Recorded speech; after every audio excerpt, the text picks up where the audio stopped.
kali ini kita akan pelajari, tadi saya sudah katakan ini cukup sulit ya, tapi pengantarnya tidak terlihat itu kesulitan. Mungkin tidak seperti umumnya malam ini kita belajar ya.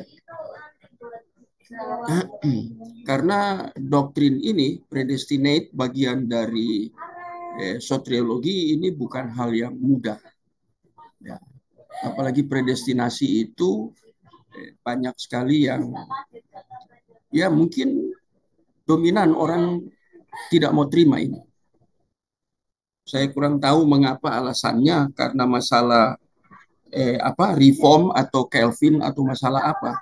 Tapi ini bukan masalah itu. Bagi saya ini masalah firman Tuhan.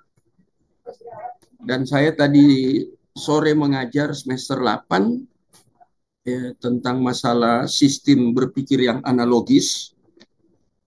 Wah, itu luar biasa ya. Ya, bagaimana sistem berpikir yang analogis di dalam apologetika.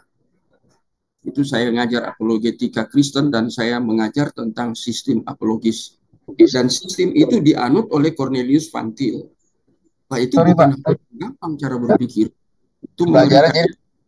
jadi apa? Skip dulu. Skip dulu. Kenapa gue pakai tutup dulu? Kira-kira dengar suara saya?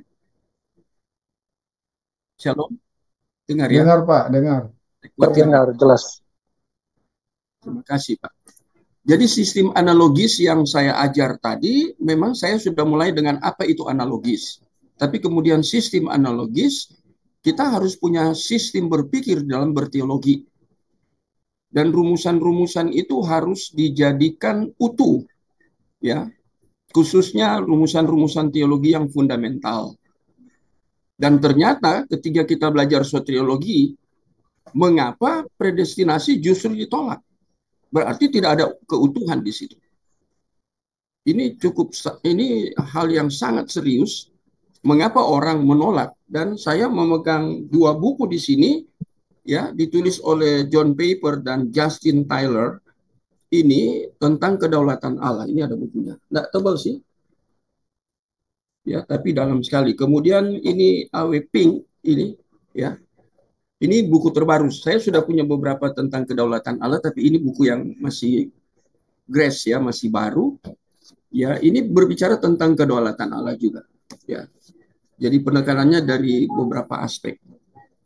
Nah, bagaimana kalau orang berbicara tentang Allah berdaulat dalam memberikan keselamatan, kemudian ada yang tidak mau menerima ke salah satu dari bagian dari soter itu. Nah, itu yang dikatakan oleh Cornelius Van Til, itu cara berpikirnya itu apa ya? Mengekstrimkan doktrin tertentu tapi membuang doktrin tertentu. Rumusan-rumusan doktrin. Jadi akibatnya terjadi split, ya, pecah doktrin itu. Yang harusnya total utuh itu menjadi split. Dan saya punya satu buku yang juga bagus ya. Ini Herman Ridderbos, Ridderbos ya. Ini tebal sekali ya. Ini Paulus pemikiran utama teologinya. Ah, ini buku tebal ya. Tapi saya tidak menjelaskan tentang sotrel dalam aspek yang ditulis oleh Herman Ridderbos tentang penebusan, ya. Saya tidak bicara itu. Ya. Pendamaian itu kata lage, hilasmos itu semua kata-kata Yunani ya yang harus diteliti. Ya, saya tidak bahas itu. Jadi fokusnya tentang predestinate. Tapi nanti kita lihat ada kaitan-kaitannya. Nah, ini pengantar. Saya khawatir ada teman-teman yang terlambat karena terus terang ini nanti di bagian slide-slide berikut bahasa Yunaninya kental sekali ya, full. Ya. Jadi saya akan perlahan kalau sudah tiba di situ, dan bukan hanya bahasa Yunaninya, tetapi ayat-ayat firman Tuhannya jelas, kemudian teks asli khususnya Yunani yang digunakan, bahasa Yunani yang digunakan. Nah, ini hal yang cukup sangat, atau yang saya sebut dengan sangat serius ya. Nah, kita mau lihat di sini ya karya keselamatan Kristus. Saya membaca dari Profesor Chamberlain, ya, Knox Chamberlain. Ya, bukunya tidak terlalu tebal. Ini juga tentang Paulus. Ya, Paulus dan diri, ajaran rasuli bagi keutuhan pribadi. Ini bukunya hitam ya. Ya, dia seorang profesor perjanjian baru di Reformed Theology Seminary Jackson, Mississippi. Ini hamba Tuhan ini, kalau kita kenal Pak Budi Asali, Pak Budi Asali ke Amerika belajar di Jackson, Mississippi. Ya, dia belajar beberapa tahun di sana untuk ambil MDiv-nya. Ya, itu Pak Budi Asali. Jadi ini saya hanya perkenalkan ya. Nah, mari kita akan lihat ya karya keselamatan Kristus. Nah, ini mulai dengan tirani dosa.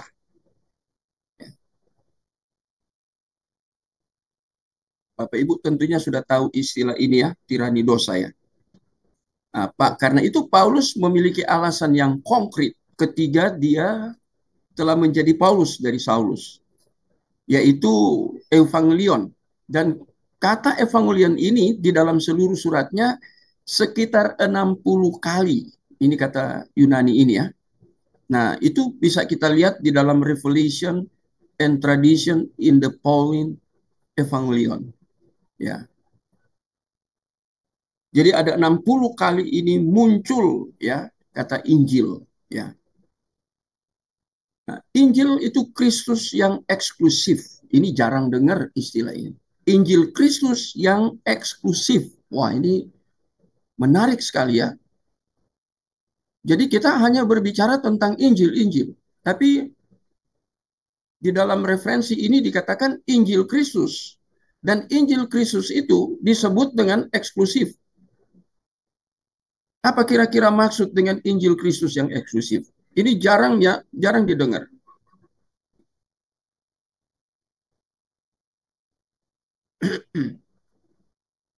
Ini menyangkut kristologi dan ini menyangkut keunikan dan antitesis terkait dengan Injil. Itu maksudnya, ya. Jadi kristologi dia menjadi eksklusif karena dia antitesis. Artinya tidak ada ajaran agama apapun yang membicarakan tentang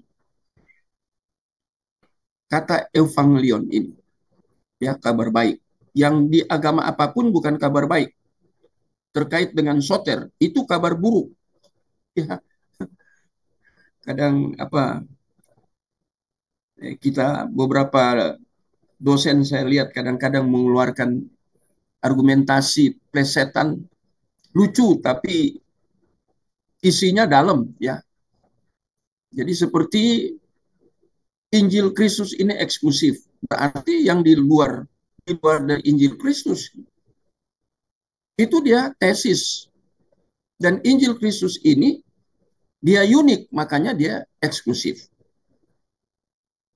Jadi ini yang dimaksud oleh penulis ya. Injil Kristus, Injil ini bukan yang lain dan tentang Kristus. Seluruhnya ya secara inklusif. Nah, ini muncul lagi inklusif ya. Jadi kita lihat ini ada kata-kata yang sangat akademik ya. Itu inklusif ya. Injil yang terkait dengan Kristus. Jadi kabar baik itu kalau kita lihat itu bentuknya tunggal. Ya. Kabar baik itu artinya bentuknya tunggal, evangelion itu bentuknya tunggal. Mengapa tunggal? Itu artinya satu-satunya kabar baik. Ya. Istilah favoritnya untuk berita keselamatan dan yang meliputi semua yang ia beritakan tentang pribadi dan karya Kristus. Jadi langsung dikaitkan tentang kristologi karena bicara pribadi dan dikaitkan dengan soteriologi. Nah, ini sangat menarik. Kristologi dikaitkan dengan soteriologi. Kembali saya harus katakan jujur, tadi saya mengajar ini. Ya kadang-kadang antara kristologi dan soteriologi ada sesuatu yang tidak match gitu ya. Ada bagian tertentu yang tidak utuh itu ya. Ada bagian tertentu yang disepelekan atau ada bagian tertentu yang menjadi sangat diekstrimkan. Dan Van Til tidak mau itu. Ini kristologi dan karya Kristus itu kan soteriologi. Ini kan rumusan yang sangat fundamental di dalam sistematik teologi. Ya. Dan saya meminjam apa kata Cornelius Van Til. Dia katakan rumusan-rumusan di dalam teologi yang fundamental itu semuanya penting. Ini berbicara terkait dengan Allah, khususnya pribadi yang kedua, yang mengerjakan satu karya yang maha, sangat maha itu. Sebenarnya maha cukup ya, tapi saya tambahkan dengan kata sangat maha. Van Til tidak mau ya rumusan-rumusan teologi tentang doktrin fundamental itu ada yang diekstrimkan, yang lain tidak, digubris. Itu bagian dari yang disebut dengan tota bahasa Latin, itu satu keutuhan. Apalagi kalau sampai itu dibenturkan ada hal yang kontradiktif. Berbicara tentang pribadi Yesus, kemudian karya penebusan. Dan Van Til tidak mau ada di dalam wilayah abu-abu terkait dengan pribadi Kristus dan karya penebusan. Ketika berbicara tentang pribadi Kristus, ini yang kita bicarakan ini menekankan tentang apa pribadi Kristus ini. Apalagi kalau sudah terkait dengan karya Kristus. Ini menekankan tentang apa? Jadi pribadi Kristus yang sering kali muncul itu istilah incarnate atau inkarnasi. Dia harus jadi manusia.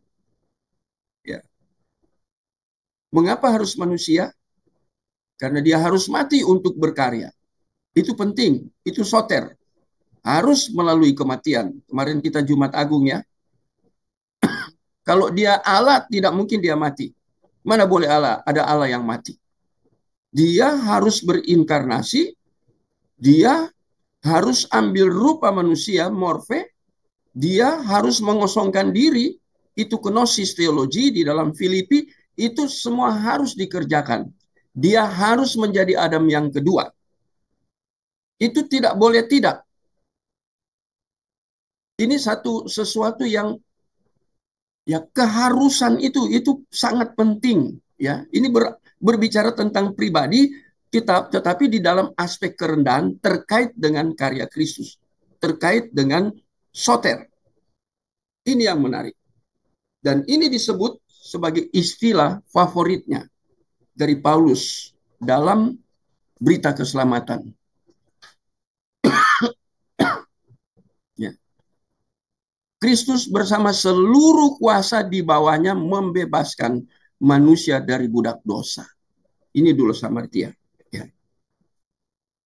Jadi kalau kita sudah berbicara ini, budak dosa, kemudian orang berbicara free will, makanya saya tambahkan ya, menyingkirkan tentang free will. Karena ini ada budak. Siapa yang tidak jadi budak dosa? Ya. Setelah Adam jatuh itu, siapa manusia yang tidak jadi budak dosa? Nah, bagaimana budak dosa ini dikaitkan dengan free will? Doulos hamartia. Nggak ada orang yang, sekarang nggak ada orang yang free will, nggak ada. Dia sudah diikat, sudah jadi kesetnya dosa. Ya, kata budak itu kita harus mengerti di dalam konteks pada zaman itu, kata doulos itu ya. Jadi orang yang sudah dibeli dan dia tidak punya hak atas dirinya sendiri. Yang menjadi tuan, kalau ada budak, ada tuan. Atau disebut dengan istilah kurios ya. Tapi kurios dalam pengertian ini bukan menunjuk kepada Tuhan di dalam Alkitab. Tapi kurios di dalam konteks ini terkait dengan tuan dan hamba di sini, ya, hamba dari dosa berarti tuannya bukan Tuhan. Ya. Itu disebut tuan saja kurios, tapi kuriosnya di sini menekankan tentang Satanas, menekankan tentang diabolos. Apa itu Satanas? Satanas itu kalau kita lihat di dalam teks asli itu artinya musuh. Dan itu kata benda. Kalau dia bolos itu adjektif kata sifat. Ya. Dan ini bukan dua pribadi, satu pribadi yang memiliki sifat. Dia menjadi tuan di dalam hidup semua orang yang ada dalam dunia ini. Karena kita sudah jadi budak dosa. Itu jelas ya kalau kita mau lihat ayat firman Tuhan sangat jelas. Jadi ketika berbicara tentang Kristus membebaskan atau memerdekakan, siapa yang dimerdekakan? Orang yang sedang terikat, yang sedang menjadi budak. Budaknya siapa? Satanas, musuh Allah, ya, yang menipu, ya, kita ditipu sehingga kita hidup di dalam dosa. Maka hanya dalam bentuk tunggal itu dia yang bisa memerdekakan atau membebaskan. Ya, jadi konsep free will harus digali lebih dalam lagi ya. Budak dosa dan kaki tangan ini artinya pengaruh di dalam kehidupan moral pribadi. Kadang kita bicara dosa, saya kadang nggak mengerti ya, orang berbicara dosa itu nyangkut langsung kehidupan moral. Baik pribadi, kemudian dosa dalam kehidupan sosial. Jadi bukan masalah pribadi, ya, dalam kehidupan sosial. Ya. Dan kita bisa mengembangkan ini ya. Tapi orang tidak berbicara tentang esensi dosa. Ini yang sangat berbahaya. Ya. Jadi orang menekankan tentang kehidupan moral dalam dosa, tapi esensi dosanya itu tidak pernah dikutak-kutik, tidak pernah diteliti, tidak pernah dibicarakan atau diargumentasikan. Ini satu kelemahan di dalam kekristenan. Ya. Kita bicara dosa, tapi tidak utuh. Aha, itu yang saya katakan tadi ya. Saya senang dengan cara berpikirnya Cornelius Van Til. Dia menekankan tentang rumusan-rumusan. Sekarang membuat rumusan tentang dosa. Tapi mengapa ketika kita berdosa, kita membicarakan dosa atau mengkhotbahkan dosa, mengajar tentang dosa, yang kita utamakan itu menjadi prioritas bukan esensial dosa. Ya. Tapi akibat dari esensial dosa itu sendiri, itu akibatnya yang kita bicarakan. Akibatnya itu masuk di dalam ranah apa yang disebut kehidupan moral. Ya. Terkait dengan perbuatan, dengan perilaku kita di dalam dunia ini, perilaku apapun. Ya. Jadi itu masalahnya. Ya, jadi kita lihat di sini. Ini baru awal, tapi kita melihat ada satu gambaran yang menarik di sini ya. Sekarang kita masuk ke bagian ini. Tujuan keselamatan. Ya. Dari awal hingga akhir, keselamatan adalah hasil karya Kristus. Ini kata kunci, cuman singkat ya.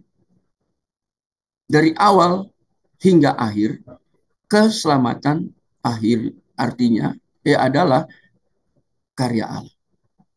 Bagaimana dengan hamba Tuhan yang katakan bahwa soter itu, keselamatan itu karya hasil kerjasama antara kita dan Allah.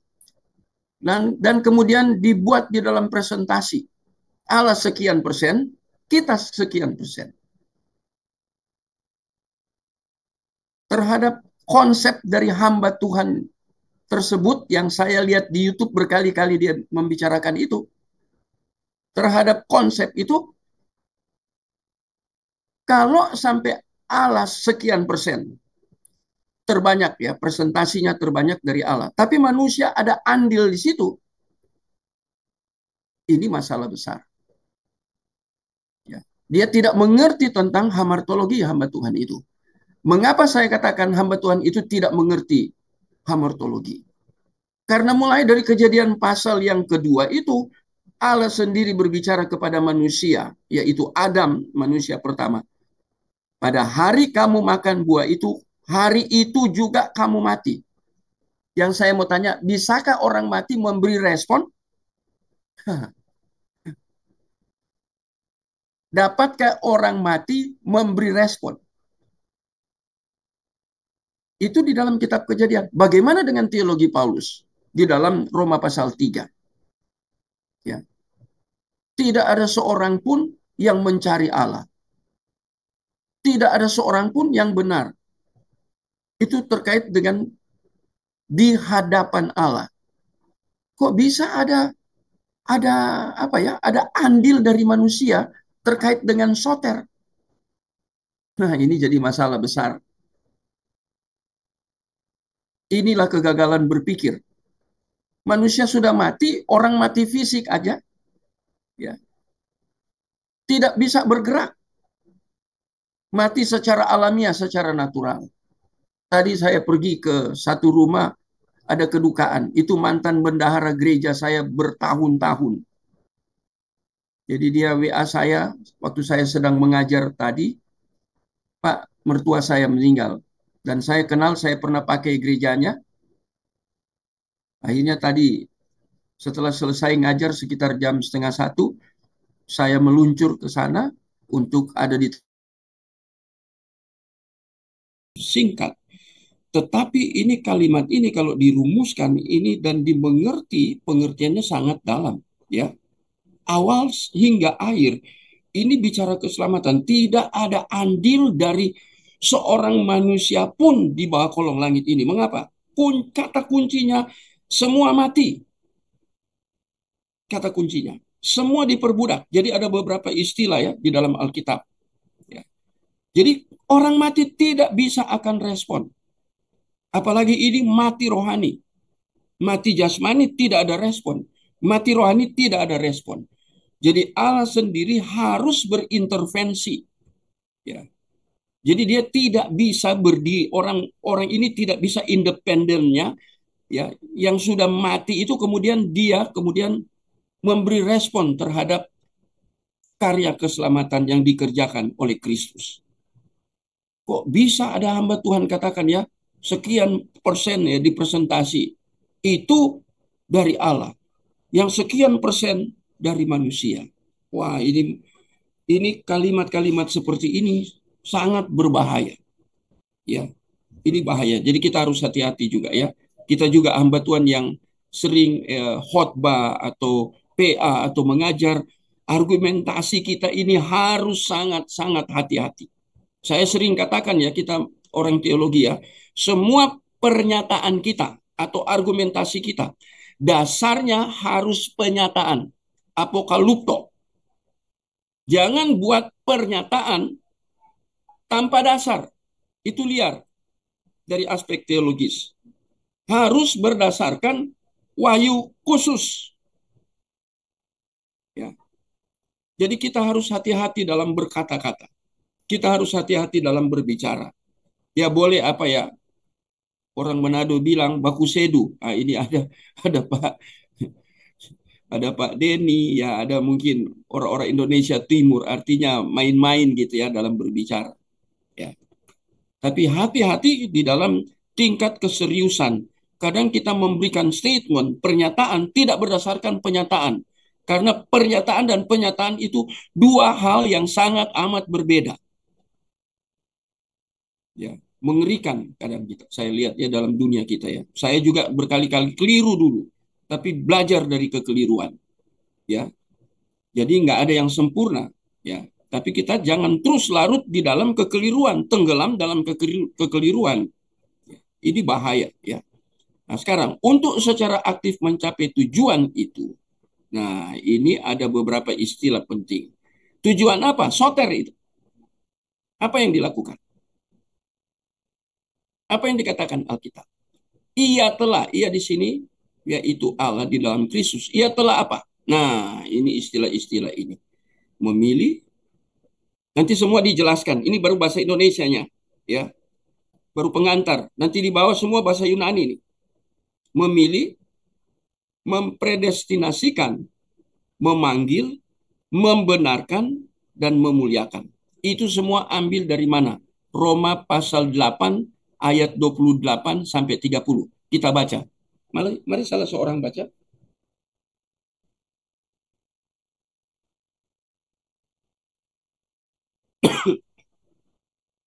Roma 8 ayat 28 sampai 30. Makanya saya katakan tadi di awal saya tidak akan mengejar ya banyaknya slide, tapi menjelaskan lebih dalam, ya, dan penuh dengan kehati-hatian. Karena ini masalah Kristus dan soteriologi. Ya. Roma pasal 8 ayat 28 sampai 30. Mari salah seorang baca. Roma pasal 8 ayat 28 sampai 30. Kita tahu sekarang bahwa Allah turut bekerja dalam segala sesuatu untuk mendatangkan kebaikan bagi mereka yang mengasihi Dia, yaitu bagi mereka yang terpanggil sesuai dengan rencana Allah. Sebab semua orang yang dipilihnya dari semula, mereka juga ditentukannya dari semula untuk menjadi serupa dengan gambaran anaknya, supaya ia, anaknya itu, menjadi yang sulung di antara banyak saudara. Dan mereka yang ditentukannya dari semula, mereka itu juga yang dipanggilnya, dan mereka yang dipanggilnya, mereka itu juga dibenarkannya, dan mereka yang dibenarkannya, mereka itu juga dimuliakannya. Lengkap. Ini teologi Paulus. Makanya tadi saya tunjukkan dua hamba Tuhan yang menulis. Sama-sama mereka profesor. Herman Riddelbusch dan G. Knox Chamberlain. Kalau lihat buku-buku mereka penuh dengan bahasa Yunani. Karena mereka memang di PB dan spesialisasinya teologi Paulus. Itu sangat menarik. Jadi mereka menguasai itu surat-surat Paulus itu. Jadi ini, soter ini menyangkut. Tadi sudah diawali dengan itu karya Allah. Di dalam Kristus tentunya. Ya. Jadi dari awal, startingnya, hingga finishingnya atau ultimate-nya, itu tidak ada andil sedikit pun dari manusia. Itu bukti ayatnya tadi ya. Memilih, mempredestinasikan, memanggil, membenarkan, memuliakan paling terakhir. Ya, doksa itu. Di dalam Roma itu. Jadi sekali lagi saya mau jelaskan ini. Karena di Indonesia muncul orang seperti itu. Dan mungkin saya baru tahu satu atau dua atau tiga hamba Tuhan besar di Indonesia. Ya, saya baru tahu. Ya, nggak tahu rekan-rekan mungkin sudah pernah dengar di YouTube ada orang sampaikan bahwa keselamatan itu bukan seluruhnya atau secara total itu pekerjaan Allah. Ada bagian tertentu di mana manusia itu punya andil. Nah, jadi ini hal yang sangat berbahaya. Padahal Alkitab tidak berbicara tentang itu. Ya, tadi saya sudah berikan kata kunci. Manusia begitu jatuh dalam dosa mati. Mana boleh mati orang bisa beri respon. Itu nonsen. Sudah mati memberi respon. Itu berarti mungkin mati suri ya. Memang ada teologi mati suri. Saya pinjam kata Yusuf Roni. Itu bukan teologi tapi tolologia. Yusuf Roni. Saya pernah dengar ketika di Ohotbah di Surabaya. Dia bicara itu. Bukan teologi tapi tolologia. Wah, saya dalam hati ini kasalnya ini kan kalimat yang cukup kasar. Ya. Tapi itulah orang ya, ketika memberi respon, mungkin saking emosinya dia. Tapi kita lihat di sini, ini kan semua itu karya Allah di dalam Kristus. Ya.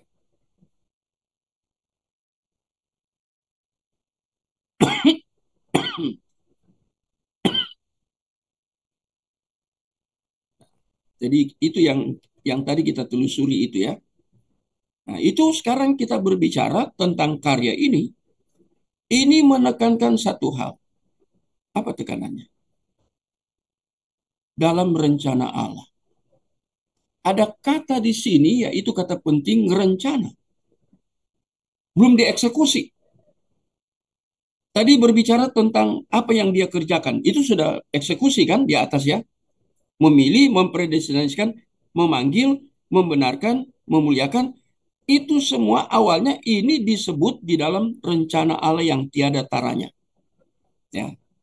Yang pertama disebut, ya ini secara historical tentunya ya, bagi kaum Yahudi dan non-Yahudi, dan itu yang nanti kita lihat, itu yang Paulus serukan di dalam Roma pasal 11 ayat yang ke-36. Ya. Jadi Paulus berbicara, pertama dia berbicara tentang kaum Yahudi. Ini kaum Yahudi pun harus sangat hati-hati.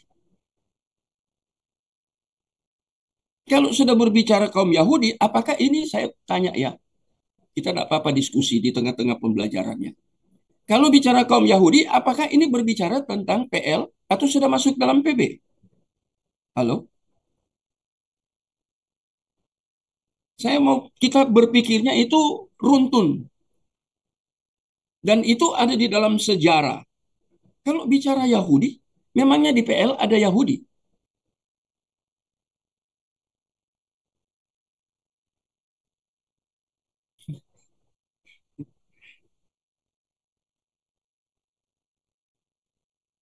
Kaum Yahudi, rencananya untuk kaum Yahudi. Nanti kita lihat kapan rencananya. Nah, ini istilah-istilah yang akan muncul. Tapi kita lihat dulu ini hal yang penting ya. Yang dimaksud kaum Yahudi ini di dalam teologi Paulus itu, Paulus bicara apa? Kalau non-Yahudi kita sudah tahu ini di luar Yahudi. Kalau bilang Yahudi itu apa? Kaum berarti dia tidak berbicara atau menekankan tentang masalah religius di sini, Yudaisme. Memang Yahudi agamanya kan Yudaisme. Apakah itu di PL? Paulus sedang menekankan tentang kaum Yahudi, maksudnya itu orang-orang yang ada di dalam PB. Setelah Israel pecah dua di dalam PL, kemudian muncul di PB, itu kan pecah dua, itu Yahudi ini kan, yang dua suku itu. Dan ini yang Paulus tekankan di sini. Karena terkait mengapa? Karena Kristus datang. Itu Yohanes pasal 1 ayat yang ke-11. Dia datang kepada miliknya. Yang miliknya di situ konteksnya, apakah seluruh Israel? Pada konteks itu tidak. Kepada orang Yahudi. Ya, Yohanes 1 ayat 11. Tetapi mereka tidak menerimanya. Nah itu. Ini kan menjadi menarik. Ya. Jadi ini masuk ke PB. Ya, teologi Paulus. Ya. Kemudian baru non-Yahudi. Ya. Jadi melalui Yahudi ke non-Yahudi secara historis. Nah, makanya muncul Roma 11 ayat 36. Nah, kita sudah kenal ini ya. Di dalam teologi, khususnya Reform sering mengatakan inilah doxology. Ya, Roma pasal 11 ayat 36. Semua dari dia, oleh dia, ya itu terkenal sekali ayat itu ya. Sebab segala sesuatu adalah dari dia, dan oleh dia, dan kepada dia, bagi dia kemuliaan sampai selama-lamanya. Semua sentralisasinya dia. Kok bisa ada orang katakan, enggak, ada bagian tertentu dari kita. Ini kecelakaan. Paulus dalam teologinya dia katakan semua dari dia. Semua dari dia. Segala sesuatu adalah dari dia. Oleh dia. Kepada dia. Bagi dia. Dan khususnya yang bagian Roma pasal 11 ini kan penyelamatan Israel ini. Ya. Di dalam konteks ini kan berbicara tentang perikop ini bicara tentang penyelamatan Israel. Ya. Dan ini menarik.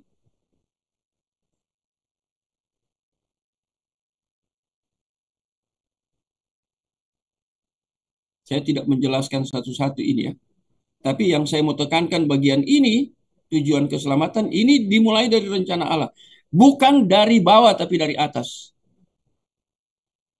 Kembali lagi saya harus katakan terkait dengan rencana Allah. Mengapa Allah harus merencanakan? Hanya Allah yang merencanakan. Mengapa hanya Allah yang merencanakan? Ini penting. Kata yang saya tekankan, mengapa hanya Allah yang merencanakan? Kata ini penting. Jadi tidak ada rencana manusia. Tidak ada rencana malaikat. Karena dia pencipta, kata Cornelius Van Til. Jadi semua rencana itu harus terpusat kepada dia. Teosentris atau kristosentris. Itu menarik ya. Istilah itu ya, berpusat kepada Allah, berpusat kepada Kristus. Jadi tidak ada andil manusia sama sekali. Ya, itu kata Cornelius ya di dalam buku yang ditulis oleh John Frame itu dikatakan kalau kita katakan bahwa kita ada andil, itu kita melecehkan bahwa Allah itu tidak mampu sehingga Allah membutuhkan andil kita.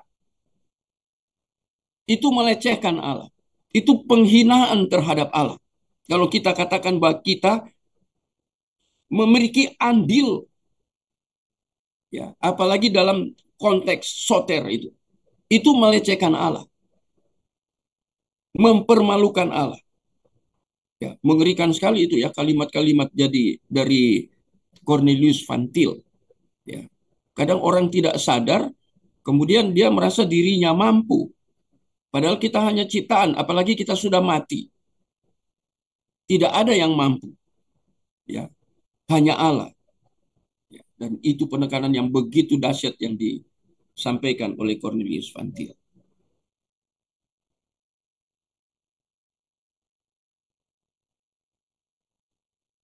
Kita lanjut. Kita tidak perlu baca ini basically-nya ya. Di dalam Efesus pasal 1 ayat 3 sampai 14.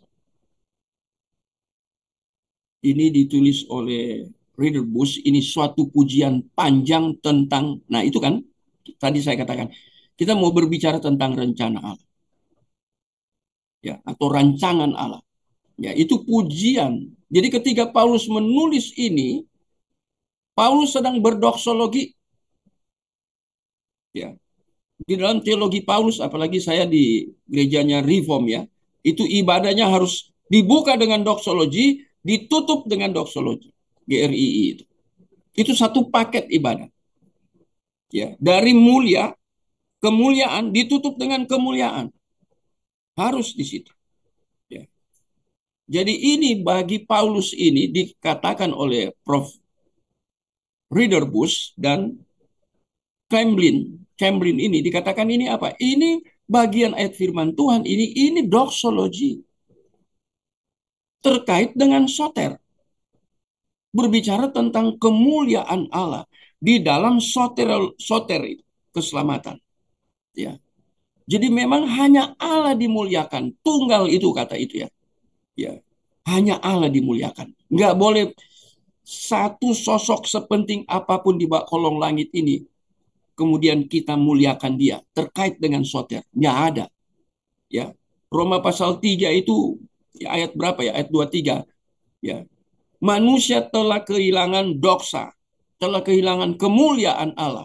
Tapi kalau kita mundur jauh ke di dalam Mazmur pasal 8 ayat 5 atau yang ke-6 itu dikatakan manusia diciptakan hampir sama seperti Allah. Itu ya.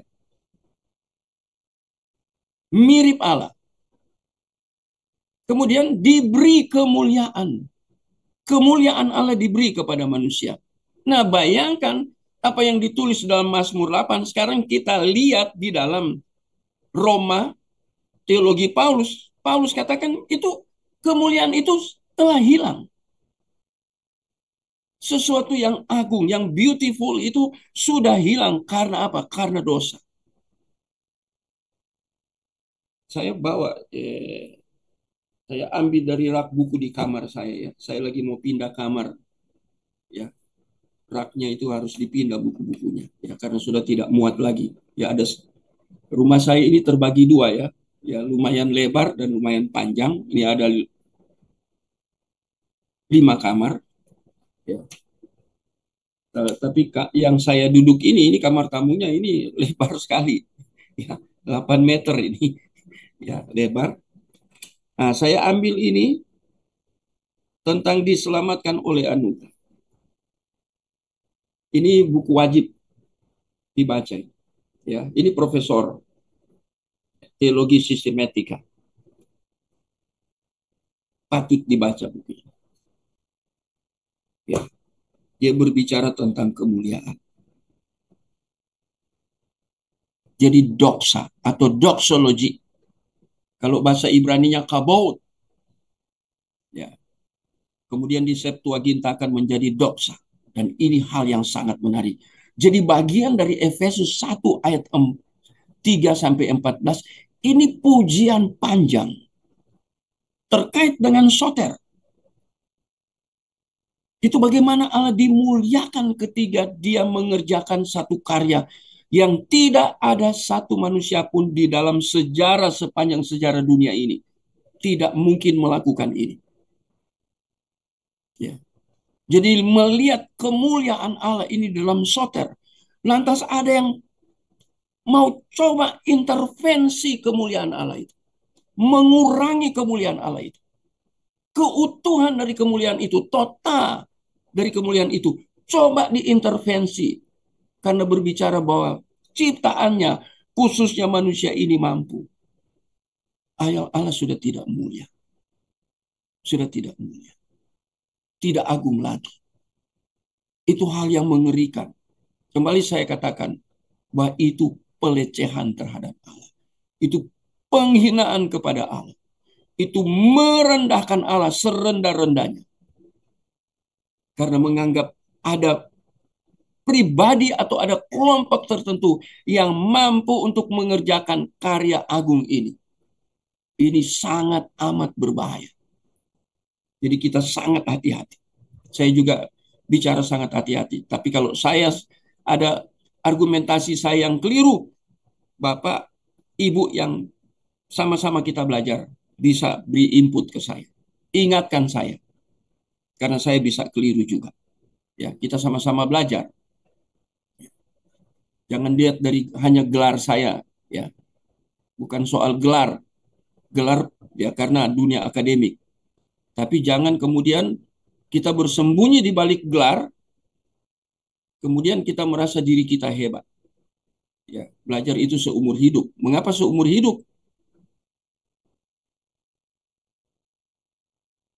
Karena kita tidak sempurna untuk mengerti seluruh wahyu yang absolut, itu wahyu khusus yang absolut. Jadi kita lihat di sini ya. Nah, sekarang kita lihat di sini. Ini dalam Efesus ini. Ini dikatakan apa? Kadang saya kecilkan ya, nanti saya besarkan kembali. Di sini, ya ini kata pentingnya, diposisikan.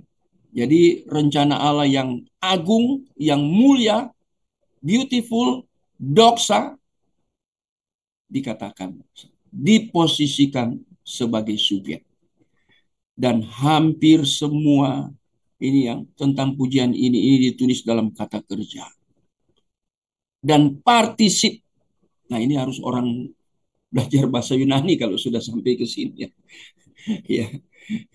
Jadi ini disebut apa yang dikerjakan oleh Allah itu yang membawa kemuliaan hanya bagi Dia semata-mata itu. Itu ditulis dalam bentuknya subjek. Ya. Hampir semua itu kata kerja dan participle. Ya. Saat manusia menjadi subjek,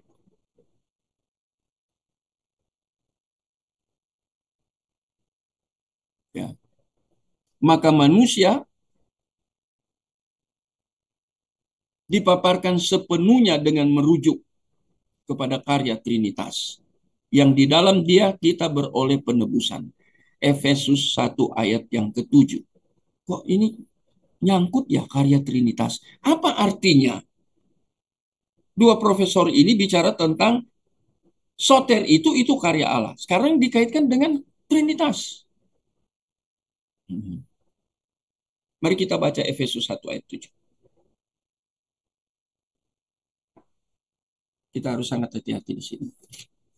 Minta salah seorang membaca Efesus 1 ayat yang ke-7. Efesus 1 ayat 7.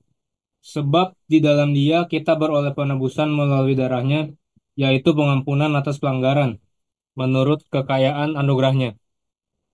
Ya. Itu berbicara tentang anugerah. Ya. Itu karya Trinitas. Dasarnya ditulis di dalam Efesus 1 ayat 7.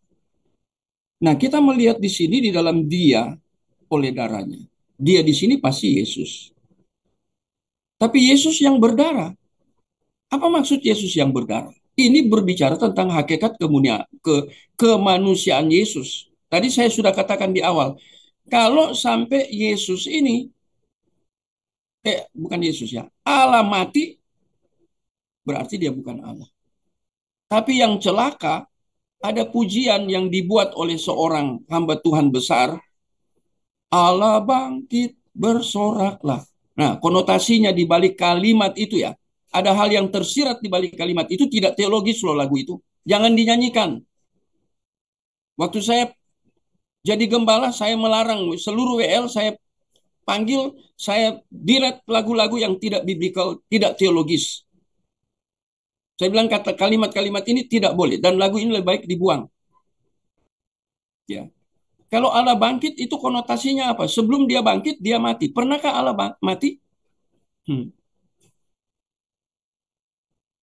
Kalau Allah mati, itu berarti dia bukan Allah. Yang mati manusia. Tapi ketika Paulus menulis ini, Paulus sedang membicarakan apa? Mengutamakan apa? Ini mengutamakan tentang aspek hakikat kemanusiaan Kristus. Dan kalau kita lihat, kita baca itu di dalam 1 Yohanes pasal 2 ya, ayat berapa itu ya? Kita lihat ini perbandingannya. 1 Yohanes pasal 2 ayat 7. Mari salah seorang baca itu. Saya mau counter orang-orang yang keliru memahami ini. Bagian dari Efesus 1 ayat 7 di counter, kalau keliru di counter dengan 1 Yohanes 2 ayat yang ke-7. Mari baca. Salah seorang baca lagi. Satu Yohanes 2 ayat yang ke-7. Saudara-saudara yang kekasih, bukan perintah baru yang kutuliskan kepada kamu, melainkan perintah lama. 1 Yohanes, surat 1 Yohanes kedua. Sorry ya. Iya, Pak, ini. 1 Yohanes kedua ayat yang ke-7. Maaf, saya yang salah. Nah, itu saya katakan, saya bisa salah. 1 Yohanes kedua ayat yang ke-7. Tolong baca. Mari, Loren. 1 Yohanes pasal yang kedua ayat yang ke-7. Bukan yang kedua. 1 Yohanes kedua. Sebelum Wahyu itu. Ayat yang ke-7. Dari surat Yohanes yang kedua ayat ke-7. Oke, Loren.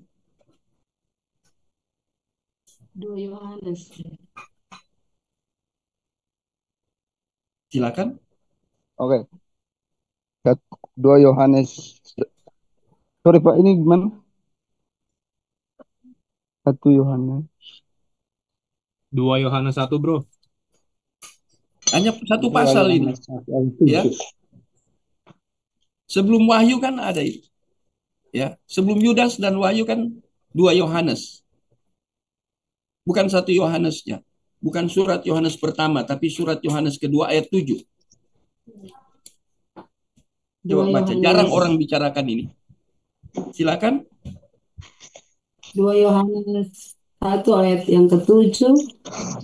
Sebab banyak penyesat telah muncul dan pergi ke seluruh dunia yang tidak mengaku bahwa Yesus Kristus telah datang sebagai manusia. Itu adalah si penyesat dan antikristus. Demikian firman Tuhan. Terima kasih ya, Ibu. Menarik ya. Jarang kan orang bicarakan ini. Saya termotivasi baca ini karena saya ingat ya, ketika Pak Ko David ya mau bicarakan ini, kemudian saya coba, wah menarik ini rupanya. Kemudian saya buat penelitian dari bahasa aslinya, dari manuskrip ya. Jadi saya punya beberapa referensi bahasa Yunani, saya cek semua. Saya buka semua. Memang itu pekerjaan yang melelahkan ya. Tapi saya memang orangnya senang capek. Lebih baik saya capek seperti itu daripada capek yang lainnya. Itu disebut penyesat, dan penyesat itu antikris. Mengapa? Karena mereka tidak mengerti. Nah, bayangkan Basilides, ya, yang heresi itu, dan beberapa kelompok heresi yang tidak mau, ya, mengatakan bahwa Yesus ini dia punya hakikat kemanusiaan. Ada ini ekstrim kiri, ekstrim kanan ya tentang kristologi. Ya. Dan ini ketika dikatakan Efesus pasal 1 ayat 7 itu, ya, Yesus itu dikatakan oleh darahnya. Berarti ini menekankan tentang apa? Ini kemanusiaan. Ada lagi ya di 1 Yohanes pasal 4 ayat 1-2, tapi ya saya memberikan yang surat Yohanes kedua ayat yang ke-7. Itu disebut sesat dan antikris. Jadi kalau orang tidak percaya, orang Kristen atau hamba Tuhan atau dosen tidak percaya bahwa Yesus itu berinkarnasi, dia harus mati berdarah Jumat Agung kemarin. Berarti orang itu disebut antikris, tegas. Dia heresi, dan seorang heresi itu disebut antikris. Dia gagal memahami kristologi secara total, secara utuh. Saya tidak akan bosan berkali-kali ya meminjam apa yang dipikirkan, ditulis oleh Van Til. Itu keutuhan itu penting, itu total. Kita mengerti firman Tuhan itu penting. Jangan bagian tertentu kita ekstrimkan. Ya, menarik sekali. Ya, jadi kita lihat di sini. Saya agak tidak mengejar-ngejar waktu ya, tapi menjelaskan ini ya. Jadi, nah kalau menyangkut Trinitas, nah ini menarik bagian-bagian ini. Karena dari semula ditentukan atau dipilih. Itu Efesus 1 ayat 11. Ya. Tapi ini kata kunci ini predestinasi banget ya. Kamu dimeteraikan. Nah, sekarang baca Efesus 1 ayat 13. Kita harus baca ini. Meterai. Efesus 1 ayat 11. Baca lagi. Jangan bosan baca ya. Supaya kita tidak keliru. Efesus 1 ayat 11. Kata dimeteraikan. Di dalam dialah kami diberi warisan. Kita yang dari semula sudah dipilihnya sesuai dengan maksud Allah, yang mengerjakan segala sesuatu menurut keputusan kehendaknya. Ayat 13 ya. Dari 11, 13 ya? Iya. Ya bener Pak, 13 sudah.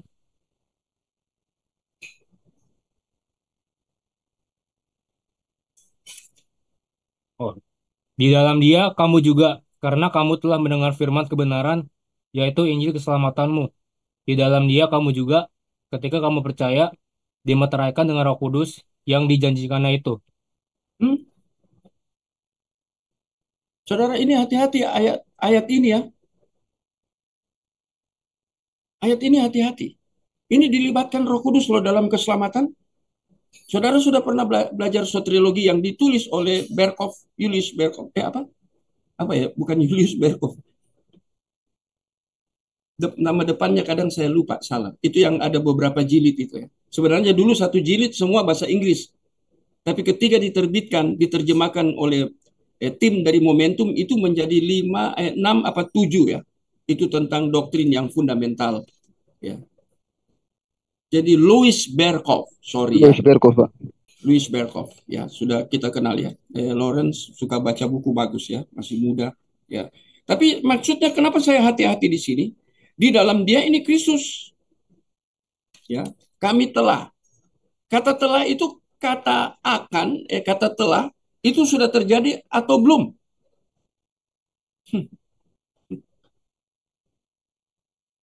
Kata telah sudah terjadi apa belum?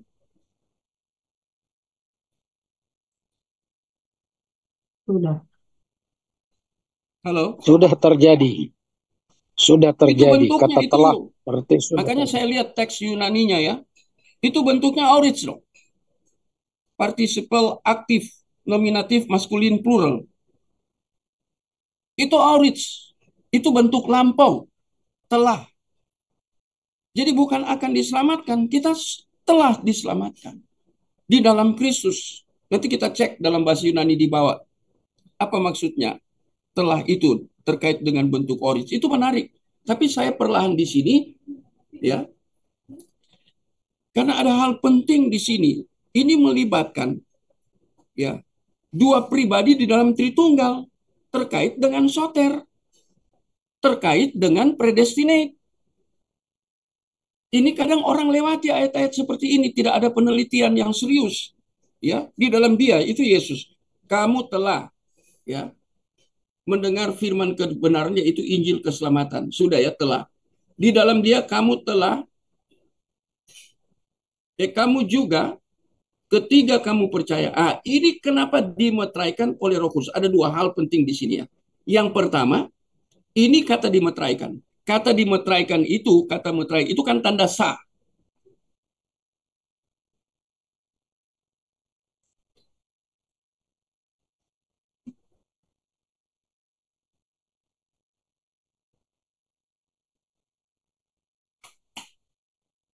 Itu menarik itu, ya. Itu origin juga itu. Dimeteraikan itu origin. Saya cek dalam bahasa Yunani ini, ya, di teksnya ini. Itu ayat ini banyak originnya. Dan kata dimeteraikan itu origin. Mengapa harus origin? Kalau saudara belajar bahasa Yunani, mengapa harus origin? Kata telah di atas origin. Ini harus origin. Kalau sampai ini future, jadi keselamatan itu akan. Tapi ini telah, origin, bentuk lampau. Dan origin itu kalau kita lihat, ya, secara umum itu, satu kali terjadi Holy Spirit di situ. Roh Kudus. Mengapa Roh Kudus itu dikaitkan dengan apa yang telah Yesus kerjakan? Telah dimeteraikan. Telah dimeteraikan itu juga terkait dengan Roh Kudus. Makanya saya katakan tadi, Louis Berkhof menuliskan tentang soteriologi itu. Ada soteriologi subjektif. Saya keliru, ya. Maksudnya gini, keselamatan itu sudah dikerjakan. Yang mengerjakan itu kan Yesus, final, ultimate. Makanya dalam 7 perkataan itu ada salah satunya dikatakan sudah selesai. Itu penting, ya. Finishing. Ya, selesai. Jadi apa yang Yesus kerjakan selesai. Itu 2000 tahun yang lalu. Nah, kita hidup setelah Yesus sampai kita zaman sekarang. Apakah Yesus harus turun dari sorga lagi mati di kayu salib? Itu siapa yang kerjakan itu terkait dengan Kristus? Itu Roh Kudus. Ada keselamatan. Oh ya, baru saya ingat. Keselamatan yang sifatnya objektif itu artinya langsung dikerjakan oleh Kristus. Dia sendiri yang berkorban, yaitu pribadi Allah yang kedua di dalam Tritunggal, yaitu Anak Allah atau Yesus Kristus. Dia yang mati, bukan Bapa yang mati. Bukan Roh Kudus yang mati. Ini kita untuk mengcounter apa yang sedang di Indonesia ini dianut oleh hamba Tuhan, beberapa hamba Tuhan, kemudian diikuti oleh jemaat. Ini terjadi pembodohan dalam gereja. Yaitu apa yang saya maksud dengan oneness, yang tidak mau percaya kepada Allah Tritunggal. Langsung main counter-counter aja, ya. Apologet sambil mengajar seperti ini, ya. Jadi itu Roh Yesus yang mati, tetapi ini kok dimeteraikan Roh Kudus itu tentang keselamatan. Itu Louis Berkhof katakan, itu keselamatan yang bersifat subjektif, artinya bukan Roh Kudus yang mati. Tapi karya Kristus yang sudah selesai itu. Setelah Yesus selesai, dia naik ke surga, Roh Kudus turun. Dan Roh Kudus mengerjakan itu untuk menghubungkan orang yang di mana Roh Kudus lahir barukan, mengalami pembaruan, itu dihubungkan dengan karya yang sudah selesai itu. Karena Yesus sudah mengerjakan. Roh Kudus yang akan bekerja terus sebelum Yesus second coming, datang kali yang kedua. Itu bagus sekali itu, ya. Apa yang ditulis oleh Louis Berkhof tentang soteriologi. Menarik. Apakah Bapak Ibu, Saudara sudah pernah baca itu? Lawrence sudah pernah baca itu? Tadi Lawrence kan respon. Louis Berkhoff. Khusus satriologi sudah pernah teliti? Saya orangnya kalau baca buku bukan hanya baca sepintas, tapi beda buku atau beda ajarannya. Ya, ayat-ayat yang muncul saya cek kembali ke dalam bahasa aslinya. Benar nggak? Jadi bukan hanya main telan-telan saja. Ah, ini penulis bagus, kemudian main telan. Tapi menarik ya, kita kembali ke bagian ini ya, dimeteraikan. Dimeteraikan itu tanda apa? Halo Bapak Ibu. Kamu telah dimeteraikan oleh Roh Kudus terkait dengan soter loh. Dan ini dimeteraikan itu tanda sah. Apakah meterai itu bisa diangkat meterai itu? Tidak bisa.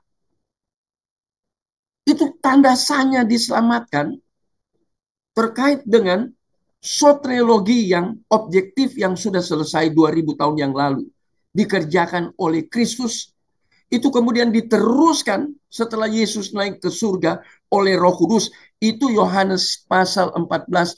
Kalau Parakletos datang, Yesus katakan, penolong yang lain itu datang. Ya, penolong yang lain, Yesus itu di dalam 1 Yohanes pasal 2 ayat berapa itu dikatakan dia juga Parakletos, dia penolong. Tapi kemudian Yesus katakan Roh Kudus yang datang itu penolong yang lain. Sama-sama menolong. Menolong dalam pengertian apa? Terkait dengan soter. Satu yang sudah selesai, satu yang akan terus dikerjakan. Kita mengalami pekerjaan Roh Kudus, yaitu Yohanes 14 katakan, kalau ia datang, penolong yang lain, dia akan menginsafkan dunia akan dosa. Bukan Roh Kudus yang mati. Roh Kudus bekerja secara inner. Maaf Pak inner ya. Oh Pak Imer. Ini inner ya. Dari dalam Roh Kudus kerja. Membawa kita. Lanjut. Kepada salib Kristus. Menarik ini enggak? Kalau dimeteraikan kan sah. Kok bisa hilang keselamatan itu seperti apa? Baru aja di bagian ini kita sudah melihat itu. Kata meterai. Dan yang kerjakan meterai itu, ini pribadi Allah yang ketiga loh. Nggak main-main. Dimeteraikan, tanda sah. Sorry ya, saya sampai. Ini. Ya. Saya agak ya semangat sehingga suara menurun. Ya, kalau yang seperti ini saya senang. Ya, ngajar seperti ini, apalagi ada bahasa Yunaninya, saya senang ya. Jadi dimeteraikan oleh Roh Kudus. Kata meterai itu kan tanda sah. Ya. Kalau Bapak Ibu mau lihat ini ya, kata Yunaninya ini ya, spragiso itu, tanda sah itu kata kerja itu. Artinya Roh Kudus yang mengerjakan itu ya. Bapak Ibu harus lihat itu di dalam word origin. Ya.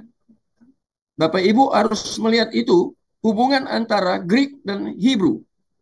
Itu di dalam koresponden itu. Kemudian penggunaannya di dalam sejarah itu. Kata meterai ini ya. Kemudian latar belakang culture-nya dan historicalnya, background. Harus teliti dari situ. Ya saya orangnya senang seperti ini ya. Jelimet memang ya, nggak gampang. Tapi saya lihat satu kata, etimologi dengan kata dimeteraikan. Saya periksa benar-benar word origin-nya apa. Corresponding ya, Greek, Hebrew-nya apa. Ya. Penggunaannya bagaimana pada waktu awal. Kemudian di dalam kultur atau culture yang model apa. Di dalam sejarah. Saya cek dari situ. Melakukan eksegesis. Dan itu memang bukan hal yang gampang. Tapi itu sangat menggairahkan, membuat saya semangat belajar, terus belajar. Mengapa? Saya cek semua. Itu etimologi aja saya sudah seperti itu. Tapi etimologi kita tidak boleh hanya etimologi. Bapak Ibu harus belajar apa yang ditulis oleh D.A. Carson tentang bahaya di dalam eksegesis itu. Termasuk etimologi. Ya. Tidak boleh out of context. Dan ini etimologi kata dimeteraikan ini terkait dengan pribadi yang ketiga. Menarik sekali ya. Paulus membangun teologinya begitu dalam ya. Dia kaitkan antara pribadi yang kedua, Bapa yang mengutus, Tritunggal tadi di atas ya. Bapa yang mengutus ya, Yesus. Yesus yang mati, dia harus ambil hakikat manusia. Setelah Yesus selesaikan itu, ultimate, final, Yesus selesaikan itu tuntas. Sekarang dia harus pergi kembali ke surga. Pekerjaan itu selesai? Enggak, harus ada yang teruskan. Siapa itu? Pribadi yang ketiga. Ini soter yang terkait dengan Tritunggal. Ini soter yang terkait dengan Tritunggal. Saya harus jelaskan. Ya. Kira-kira Bapak Ibu tangkap maksud saya. Penjelasan-penjelasan saya. Jadi lihat ya, ini Trinitas ini kan. Ini kan Trinitas ini. Bapa yang mengutus Yesus berkali-kali. Ya. Berkali-kali dia buat pernyataan bahwa aku diutus Bapa. Apa yang aku lakukan bukan dari kehendakku sendiri, tetapi kehendak Bapa. Karena dia diutus. Dia waktu diutus, Yesus memposisikan diri sebagai the representative of Father. Ya, dia mewakili Bapa.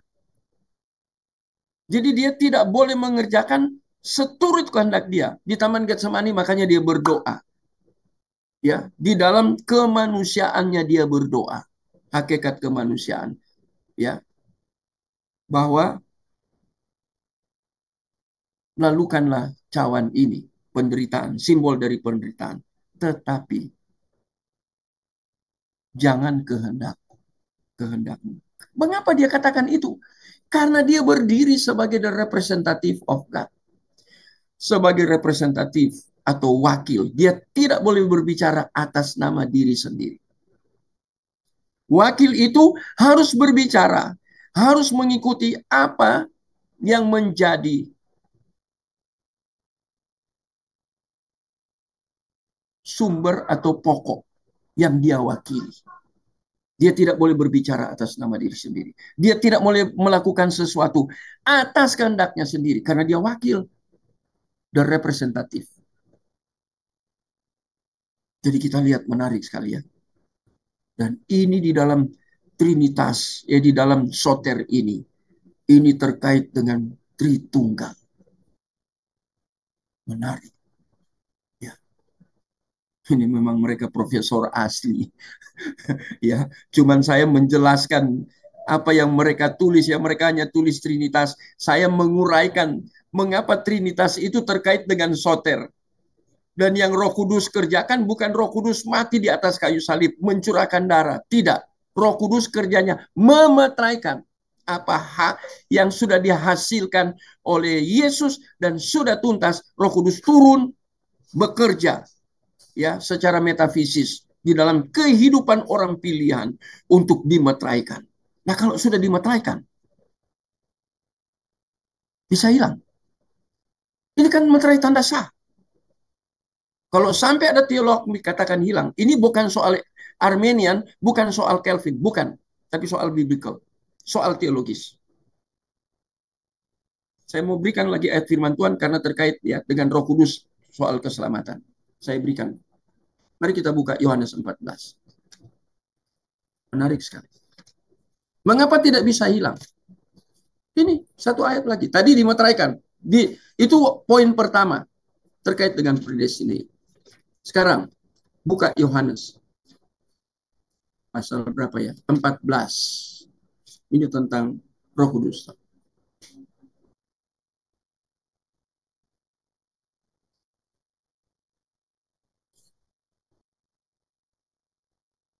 Nah, ini ayat yang ke-16, bagian yang terakhir, atau baca seluruh ayat 16. Tolong salah seorang baca. Saya mau lihat di dalam teks asli. Yohanes 14 ayat 16.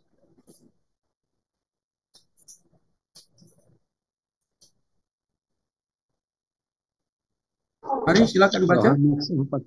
Yohanes 14 ayat 16. Aku akan minta kepada Bapa dan ia akan memberikan kepadamu seorang penolong yang lain, supaya ia menyertai kamu selama-lamanya. Ada dua kata di situ yang sangat penting secara etimologi. Ada tadi yang saya katakan, itu seorang penolong yang lain. Yang saya mau tekankan itu kata yang lain. Ya, itu dari kata alone, advokat. Another advokat. Ya. Kemudian yang kedua kata penting di situ forever. Ya, Iona. Itu ya, akusatif, maskulin, singular. Ya, terkait dengan Roh Kudus untuk pekerjaan soter. Jadi Roh Kudus tinggal selama-lamanya. Dia tidak masuk keluar lagi.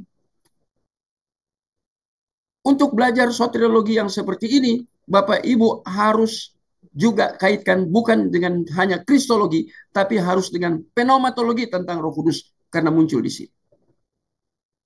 Penolong yang lain tadi ya. Kemudian dia tinggal selama-lamanya. Ya. Itu menarik dua kata itu ya.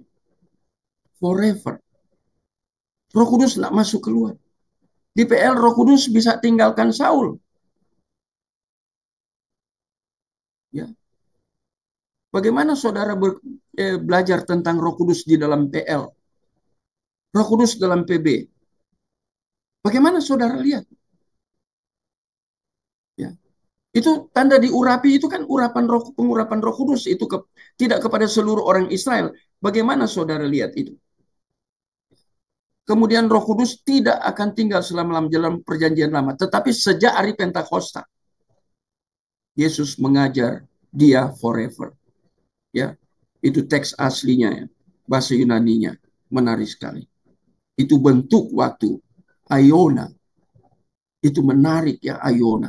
Itu ditulis singular ya, tunggal, kemudian itu maskulin. Wah, kalau orang belajar bahasa Yunani ya, bertemu dengan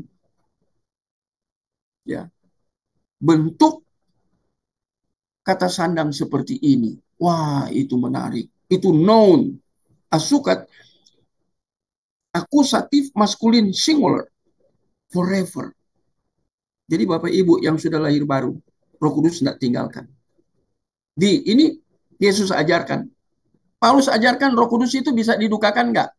Bisa. Tapi Roh Kudus tidak keluar dari dalam diri kita loh. Hanya Roh Kudus didukakan. Makanya dia katakan, hendaklah kamu penuh dengan Roh Kudus. Kalau Bapak Ibu belajar Yunani, Bapak Ibu akan mengerti tense-nya kata hendaklah kamu. Itu kata perintah ya, imperatif. Perintah penuh dengan Roh Kudus itu terjadi berulang-ulang.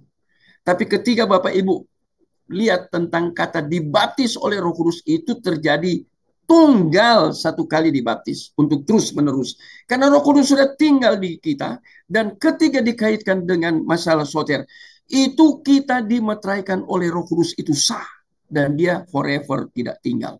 Bagaimana orang bisa hilang keselamatannya? Roh Kudus tinggal di dalam dia.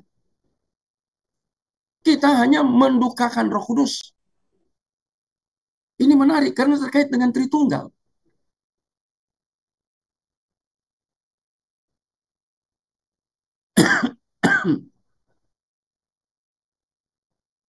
Ya, ini hal yang jarang dibicarakan. Di dalam soteriologi pun jarang dibicarakan.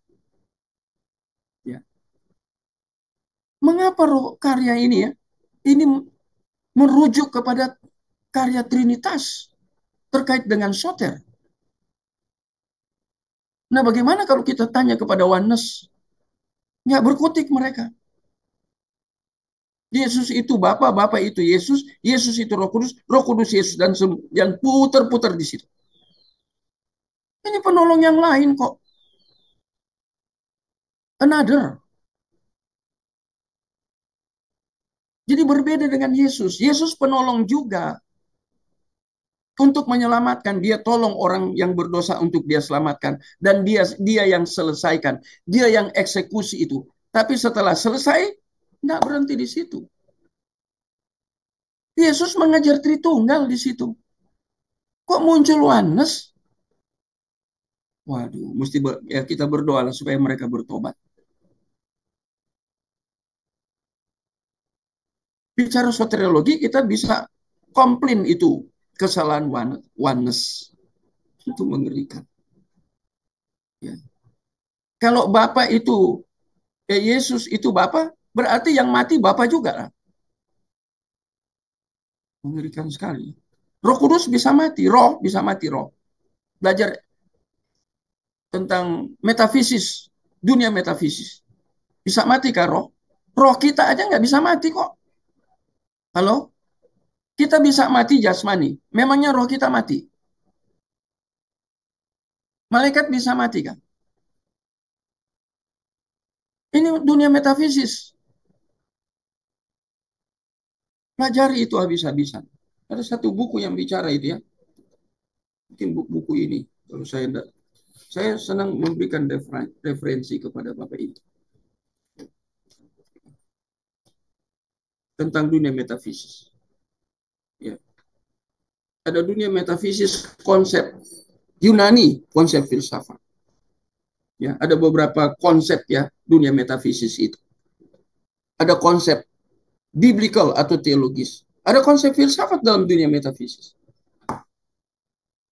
Ya. Dunia metafisis itu ada dalam konsep juga Olkut. Ada dunia metafisis dalam konsep Olkut. Ada berapa yang terkait, berapa hal ya dunia metafisis yang terkait dengan beberapa hal. Ya. Jadi kita lihat. Sampai di sini kira-kira ada yang tanya?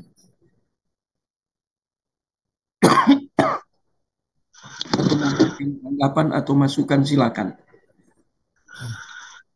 Mau tanya Pak Moses. Mari. Orang yang percaya oneness itu selamat enggak kira-kira tuh Pak Moses? Dia lagi menghina Allah Tritunggal itu.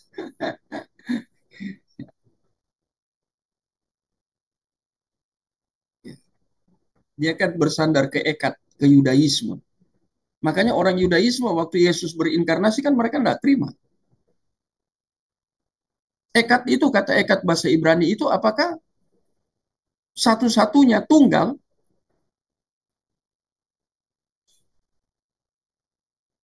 Itu masalahnya. Kalau seperti itu, menurut teman-teman, saya lemparkan dulu ya. Menurut teman-teman kira-kira mereka yang tidak percaya Tritunggal selamat enggak?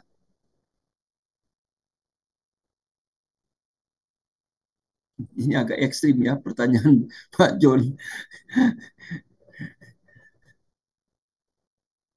Menurut teman-teman bagaimana mereka? Yang pernah saya dengar Pak Moses, kalau dari saya yang pernah saya dengar, yang penting dia percaya Yesus itu Allah. Kalau dia nggak pernah ajarkan dengan lengkap dan sempurna, selamat itu katanya Pak Moses. Cuman itu. Nah, tadi kan saya sudah bilang, dia hanya mengekstrimkan tadi yang Bapak katakan. Kalau Cornelius Pantil katakan, konsep dia itu tidak utuh, tidak total seperti apa yang diajarkan oleh Alkitab. Di PL sudah jelas kok ada itu. Ya. Tentang Bapa ada, tentang Anak ada, tentang ya Kristus, tentang Roh Kudus ada nggak di dalam PL? Ada, itu pengurapan itu. Ada kan tentang Roh Kudus. Di PL sudah ada Roh Kudus kok. Tetapi di dalam tekanan tertentu. Roh Kudus baru datang setelah Yesus naik hari Pentakosta. Tapi bukan berarti Roh Kudus tidak hadir. Nah, Roh Kudus hadir. Tadi saya sudah katakan.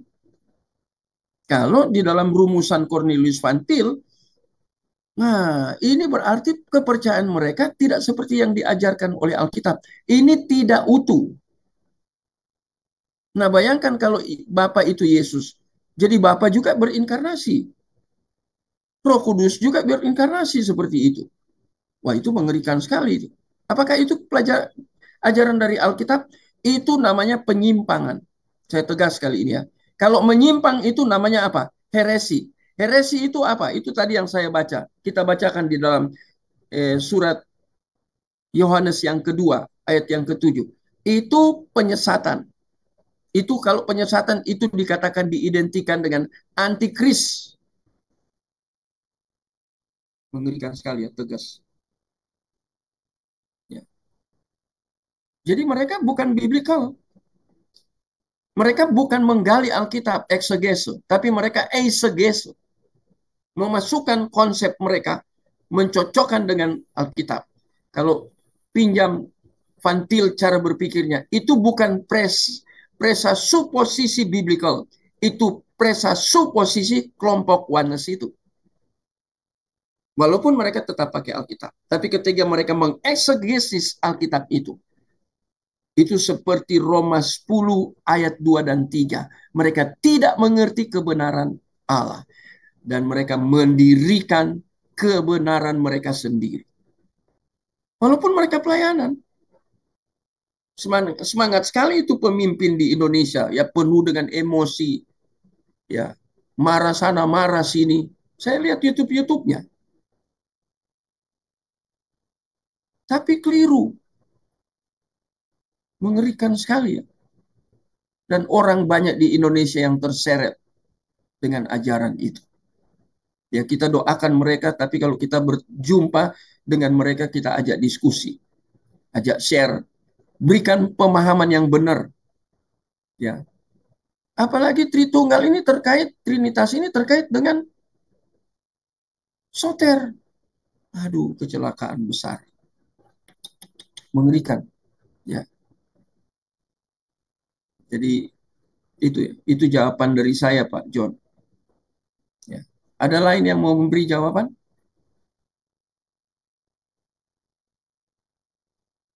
Lihat ya, baru bagian ini aja sudah seperti ini dalamnya. Siapa yang mau berikan input atau mengoreksi, silakan, nggak apa-apa. Kita sama-sama belajar. Itu prinsip saya ketika Terima kasih untuk penjelasannya, Pak Moses. Bagaimana, Pak Ilmar? Terima kasih penjelasannya itu. Sangat ya. Bagus, mantap. Terima kasih, Pak. Nah, sekarang kita mau lihat, tapi ini nggak akan selesai ini kalau setengah jam. Yang tadi aja panjang lebar, ya. Bapak masih boleh nanya nggak, Pak? Bagaimana, Pak? Ada suara tadi, siapa yang mau beri masukan? Saya, Pak. Mari Bu Marta, mari Bu Marta. Pak, ini maaf Pak, agak saya kan sebenarnya ikut kelas predestinasi karena saya percaya soal predestinasi gitu ya Pak. Tapi sebelum makin ke dalam nih Pak, sebenarnya predestinasi itu gimana sih Pak kita menyikapinya dalam artian gini, saya punya saudara, dia lahir Kristen, kemudian dia mau merit, kemudian dia meritnya sama kebetulan Islam. Nah itu kan saya percayanya ada dua sih Pak yang saya masih gumulkan gitu. Awalnya kan saya pernah diskusi sama kakak rohani saya, dibilangnya kalau pernah ada diskusi gini, satu keluarga itu tuh kalau ada satu orang yang bertobat, yang lainnya akan selamat dalam tanda kutip begitu ya. Nah dalam satu keluarga ini ada satu yang melenceng lah gitu ke agama Islam.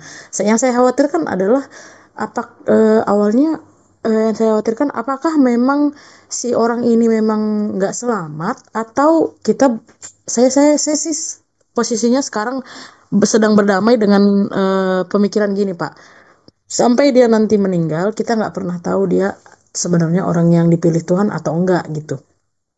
Itu pertama, tapi saya juga jadi meragukan ajaran yang ada satu orang bertobat yang satu seisi rumah selamat gitu. Kemudian saya juga penasaran sih Pak, kenapa sih kalau ada predestinasi itu berarti orang-orang yang berproses sampai dengan murtad dari Tuhan Yesus ini tuh kita harus menyikapinya dalam hal predestinasi apa? Karena kadang-kadang ada pertanyaan kayak, ya berarti saudara kamu tuh nggak selamat atau gimana, itu kan kita sebenarnya nggak enak hati untuk mendengarnya gitu ya Pak. Maksudnya bagaimana pandangan Bapak dari sisi predestinasi terhadap orang-orang yang murtad terhadap Tuhan gitu. Karena kan murtad terhadap Tuhan ini pun menyangkal Kristus sendiri kan. Sudah sangat sesat dan menghina Roh Kudus. Kalau bagi saya gitu, dari saya yang saya baca. Menurut Bapak gimana sih menyikapi ini dari sisi predestinasi? Apa yang Bapak bisa kasih pandangan gitu? Saya masih bergumul aja sih Pak. Makasih Pak.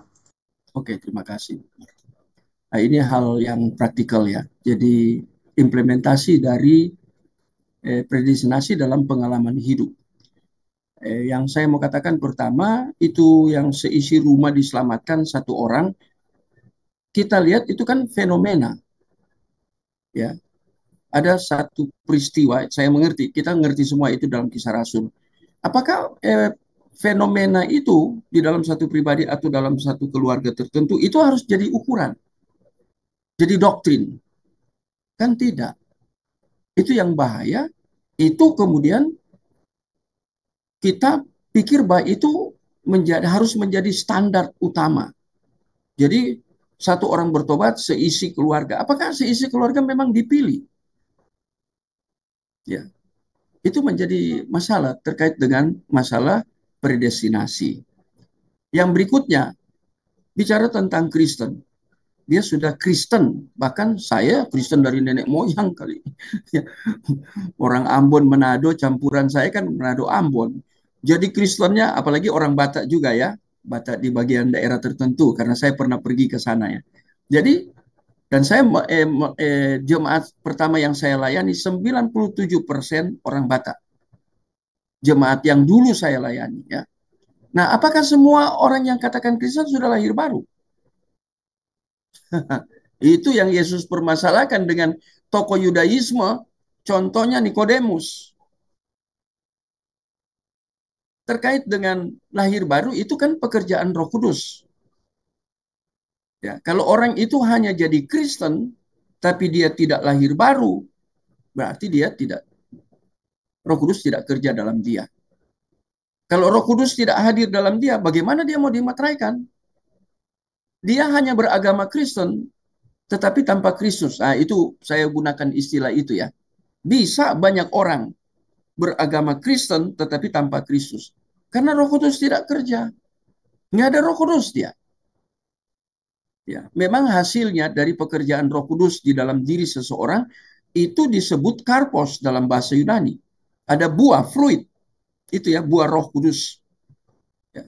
Itu hasilnya harus berbuah. Tapi berbuah bukan berarti kan sempurna. Dan apakah orang yang sudah dikuasai oleh Roh Kudus bisa berdosa? Bisa. Saya mau beri contoh ekstrim. Kakak tingkat saya, sama-sama satu alumni. Waktu saya ambil BTH, STH, ada 2 master saya kuliah di situ. Waktu saya mengembalakan dia, orang katakan dalam tanda kutip murtad. Dia menikah dengan orang Muslim, menyebut 2 kalimat syahadat. Tapi dia kemudian, waktu saya memimpin gereja, tiba-tiba dia datang ke gereja saya. Karena saya sering ikut alumni kampus awal saya itu, yang ada di kota Surabaya, cukup banyak kita. Mereka rupanya tahu. Ada beberapa yang katakan, Pak Moses jangan terima dia sudah murtad. Tapi kemudian, dia bertobat. Itu artinya, dia sedang mendukakan Roh Kudus. Itu tadi yang saya katakan, toh. Orang bisa mendukakan Roh Kudus, tapi Roh Kudus tidak tinggalkan dia. Waktu dia dipenuhi Roh Kudus bekerja, dia insaf. Ya. Dia balik ke Kristus. Sampai hari ini dia pelayanan. Dia tinggalkan suaminya. Ya, suaminya orang Muslim Madura lagi. Dan itu ada di Surabaya. Dan itu saya hadapi. Apa artinya semua ini? Artinya ketika orang pindah agama bisa aja, itu ada macam-macam, itu masalah psikologi, masalah gengsi, ada macam-macam ya, keakuan. Dan kalau orang itu benar-benar memang dia sudah dimeteraikan oleh Roh Kudus, dia sudah lahir baru, dibaptis oleh Roh Kudus, itu berarti dia sedang mendukakan Roh Kudus.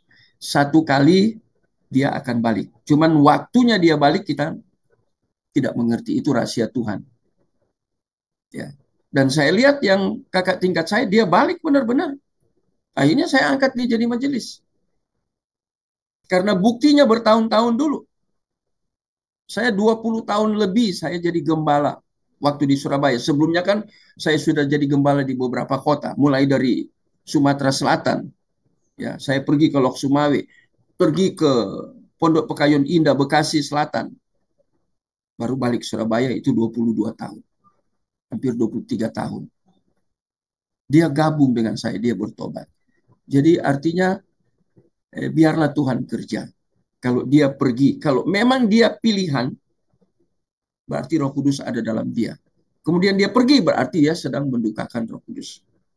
Ingat anak yang hilang, balik nggak? Bisa pergi. Tapi satu kali dia balik. Itu kan perumpamaan tuh. Itu anak yang hilang itu. Dia bisa balik. Kapan dia balik? Ah, itu waktu Kairos, waktu Tuhan, kita nggak ngerti. Jangan langsung kita vonis. Dia hilang.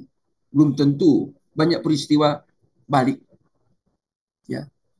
Orangnya berbalik. Kembali kepada Tuhan dan sungguh-sungguh ada apa buah roh tadi ya.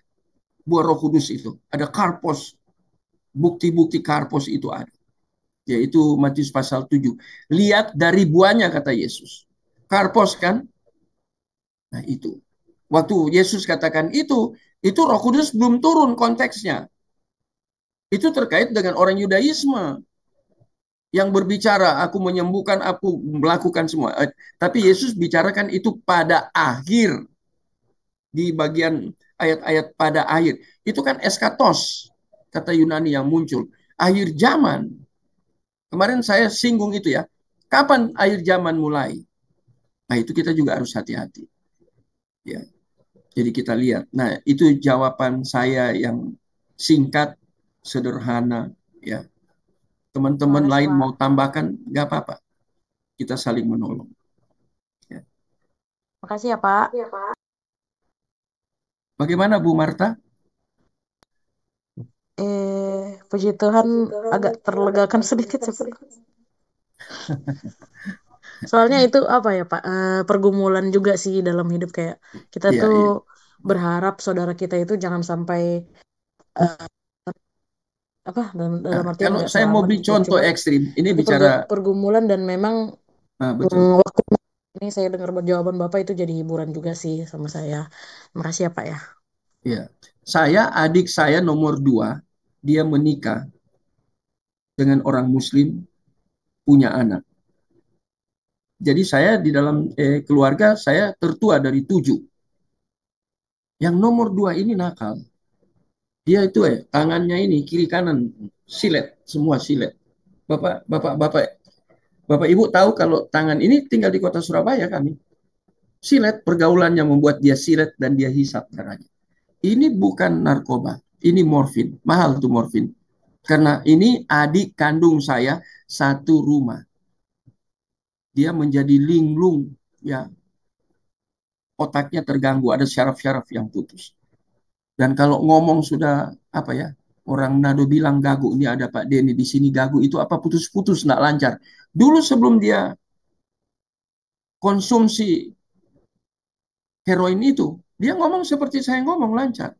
Tapi setelah itu dia apa pikirannya itu sulit untuk menata kata-kata dan menyambung. Ada yang hilang-hilang gitu. Dan satu kali dia meninggal usia 40 lebih. Dan dia masuk Muslim. Tapi ini saya mau katakan ke Bu Marta. Saya konseling pribadi dia. Ya, berdiri bulu-bulu kuduk saya. Mengapa? Karena jauh sebelum dia meninggal, saya layani dia sampai dia sudah bebas dari heroin. Tapi dampak secara fisik itu masih ada. Linglung itu saya katakan tadi. Dampak fisik kan itu merusak syaraf tuh. Ya. Tapi yang saya senang, dia bilang memang saya salah, saya masuk Muslim. Tapi saya tidak pernah ke masjid. Saya tidak pernah sembahyang. Saya tetap percaya kepada Tuhan Yesus. Dia dikuburkan secara Muslim, Yes. Saya tidak tahu isi hatinya, tapi dia curhat ke saya, ya, sambil nangis. Dia katakan, hanya Yesus yang bisa selamatkan saya, bukan agama.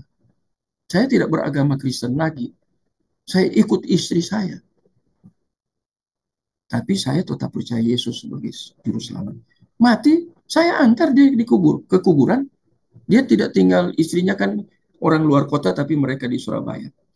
Ya, tidak jauh dari rumah saya juga. Tapi waktu dikuburkan di tengah-tengah keluarga istri. Saya antar mereka upacara buat penguburan secara Muslim, saya ada di situ. Tapi ada satu poin, yaitu dia tetap percaya Yesus. Soal itu hanya lip service, ya, hanya ngomong saja untuk paling bungsu. Dia saya yang baptis. Ya, memang keluarga besar istri Muslim dulunya. Ya, orang ibunya, bapaknya jadi Kristen. Kemudian istri saya tertua dari 5 kakak beradik. Kemudian mereka semua jadi Kristen. Tapi waktu kuliah dia kecantol orang Muslim. Saya baptis dia. Katekisasi. Saya katekisasi. Di sini dia. Tiba-tiba dia menikah dengan orang Muslim. Pergi ke masjid. Sampai istri saya marah. Pak, kita nggak akan hadir di pernikahan dia. Saya bilang jangan. Kita tetap hadir. Bukan berarti saya kompromi dengan dia pindah Muslim. Enggak. Tapi kita harus menghargai orang tua. Kita harus bijak di situ. Ya. Kami berdua menghindar hanya datang terlambat saja. Ya, dia pergi ke satu masjid di Surabaya itu yang masjid itu sangat terkenal di kota Surabaya. Kalau yang tinggal di Surabaya tahu ya, itu dekat kebun binatang. Itu pendeta-pendeta yang sudah jadi pendeta, jadi Muslim itu mereka punya warta itu. Orang-orang Kristen yang masuk ke mereka didik itu di pondok pesantren mereka. Itu dekat kebun binatang, masih di kota Surabaya. Itu dia pergi di situ untuk mengucapkan 2 kalimat syahadat. Ya, dia ambil keputusan itu. Saya bilang ke istri, kamu tidak bisa menyelesaikan itu. Kalau dia pilihan, dia akan balik. Dan kita tidak tahu, itu kan misteri. Itu hanya Tuhan yang tahu. Ya. Pekerjaan untuk memilih itu kan hanya Allah yang tahu. Bukan pekerjaan manusia. Nanti kita akan belajar sampai ke situ. Ya.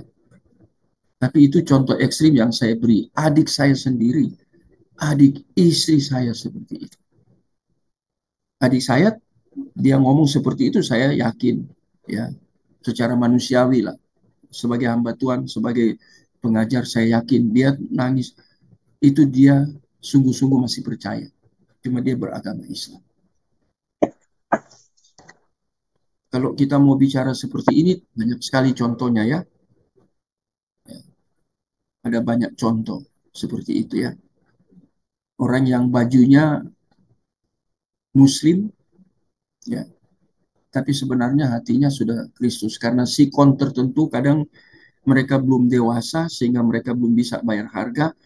Mungkin mereka masih beribadah seperti itu, tapi hatinya sudah Kristus. Karena sikon ya, kadang ada tekanan-tekanan. Ya. Ya, kalau Tuhan sudah pilih ya Tuhan pilih. Ya. Dia mau bermanipulasi apapun dia pilihan Tuhan. Kalau dia tambah dewasa, masih Tuhan beri kesempatan untuk hidup. Nah itu lain. Nanti untuk belajar ini kita akan kaitkan ini. Ada pembelajaran yang terkait dengan ini. Kita kan baru kali kedua pertemuan. Kita 8 kali apa 9 ya. Nanti itu saya akan ngajar masih di tema ini, tapi itu dikaitkan dengan the providence of God. Itu belajarnya lebih pendalaman di situ.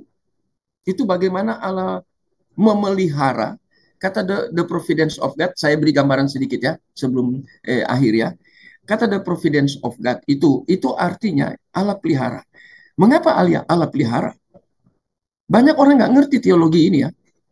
Allah pelihara itu karena terkait dengan Allah menetapkan. Apa yang dia sudah tetapkan di dalam keabsolutan, itu dia akan pelihara. Orang itu bisa keliru, tapi dia tidak akan tinggalkan orang itu. Bagaimana kalau Bapak Ibu tahu tentang konsep covenant teologi? Terkait dengan covenant teologi. Berit, itu bahasa Ibrani ya, covenant. Promise. Itu menarik. Menarik sekali itu covenant teologi. Jarang sekarang orang bicara tentang covenant teologi. Ya, umat perjanjian. Umat perjanjian yang mana? Apakah seluruh Israel? Enggak. Saya membaca beberapa referensi dari beberapa profesor. Itu sisanya itu the covenant teologi itu dihubungkan dengan remnant teologi. Itu menjadi menarik. Ya. Diintegrasi antara covenant teologi dan konsep remnant di dalam predestinate. Nanti saya jelaskan di situ. Cuman saya berikan bocoran, memberikan gambaran bahwa kita akan belajar sampai ke sana. Dan itu hal yang sangat menarik. Ya. Covenant teologi, remnant teologi. Saya baca buku-bukunya, saya belajar dari Matt Castillo. Terus terang saya belajar dari beliau. Tapi untuk referensi, saya baca William Dyrnus punya. The Providence of God, bukunya banyak. Susah memang. The Providence. Apa yang Allah tetapkan, dia akan jaga. Dia tetapkan itu di dalam keabsolutan dia. Bukan dalam kerelatifan. Karena Allah itu absolut. Maka dia bertanggung jawab terhadap apa yang dia tetapkan. Dia nggak main buang saja, biarkan saja. Enggak. Dunia ini aja ditopang kok. Sekarang kata ditopang itu, dia topang bagaimana dunia ini. Dunia yang begitu luas, yang dia ciptakan begitu besar, Allah menopang dunia ini. Kalau kita pelajari itu dengan satu jari itu. Kata jari itu kan bahasa antropomorfis. Memangnya Allah punya jari? Allah itu kan metafisis roh. Tapi mengapa dikatakan ditopang? Ditopang pakai satu jari. Allah tidak punya jari. Itu memberi gambaran, memberikan deskriptif betapa besarnya Allah. Lebih besar dia dari ciptaan. Itu dahsyat, luar biasa itu kalau kita mengerti sampai ke arah sana. Inilah hal-hal yang jarang dibicarakan di dalam gereja. Bahkan di sekolah teologi pun jarang. Karena saya kan sudah pergi banyak sekolah teologi. Terakhir saya di STTAI ya. Sekitar 31 mata kuliah saya mengajar dalam 2 semester. Karena dari S1 sampai S3. Sempat saya mengajar 1 tahun. Ya, 2 semester. Jadi saya mengerti. Ya, kadang kita tidak dapat yang seharusnya kita dapat. Ya, sehingga saya buka program ini. Tujuannya apa? Saya sudah mempelajari itu di sekolah-sekolah teologi. Kurikulumnya saya lihat ya. Saya mau masuk di bagian yang ini. Untuk kita saling memperlengkapi. Bukan saya hebat, enggak. Karena saya punya beban untuk itu. Mengapa saya buka program ini? Dari tahun 2000 berapa ini? Saya sudah buka program ini. Dan saya terus ngajar. Ya, sampai hari ini. Dan saya akan terus ngajar. Nggak akan berhenti. Dengan tema. Kan kita mirip di STT pembelajaran ini. 8 kali, 9 kali pertemuan. Oh ya, mirip di STT. Dengan pembelajaran yang seberat ini. Ya, itu memang, itu passion ya. Ya, saya berdoa supaya di antara Bapak Ibu ada yang punya passion.